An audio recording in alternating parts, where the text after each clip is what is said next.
much a lot for some of you.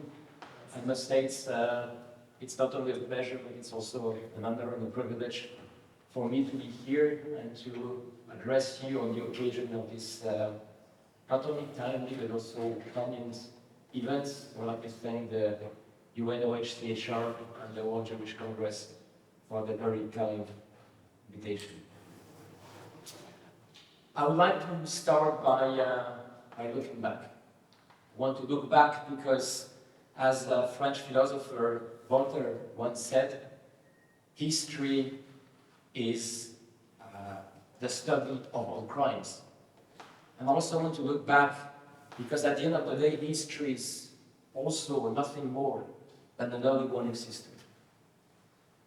And 88 years ago, here in Berlin, Jews were banned from participating to the Summer Olympic Games.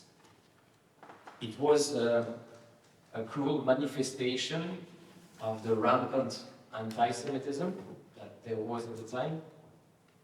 And it was also a chilling precursor to the atrocities that would soon unfold with the Bolsheviks. Fast forward now, 88 years later, today, UEFA is proud to organize the 2024 edition of the European Football Championship, where we celebrate diversity. Diversity is at the centerpiece of our tournament because you're all aware we have 24 teams, which include players who have different backgrounds, ethnicities, and religions. So for us, for UEFA, this is just a football tournament or a football competition. It is a beacon of hope and unity in a world which is too often divided by hatred. And in this increasingly complex world, sport is one of the few, and football in particular, is one of the few activities that has the power to unite us. Because sport can teach us life lessons, it can foster social bonds, and it can certainly integrate communities. But history, coming back to the history has showed us that sport can also be twisted for political ends, and the 1936 Olympics were turned into a tool for fascist and anti-Semitic propaganda. And when sport is not politicized, but when sport is perverted, we all lose, right? So, my friends, Rafael, I'm proud to affirm that UEFA stands as Europe's first social movement. We're the first social movement because we're privileged to have a reach that goes well beyond the football pitches. We can touch the hearts and the minds of millions of people across Europe and across the globe. So we always strive to use football as a force for unity, for solidarity, and for respect. But our commitment is not enough. What I mean is that UEFA's sole commitment is not enough to fight scourges like anti-Semitism.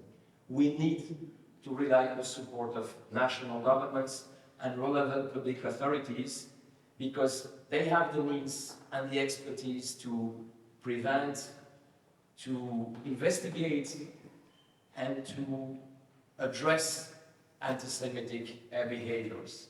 And therefore, public authorities, in the broad sense, can be and should be at the forefront of education to make sure that we can live in a world where we no longer face anti-Semitic hate speech and anti-Semitic hate crimes.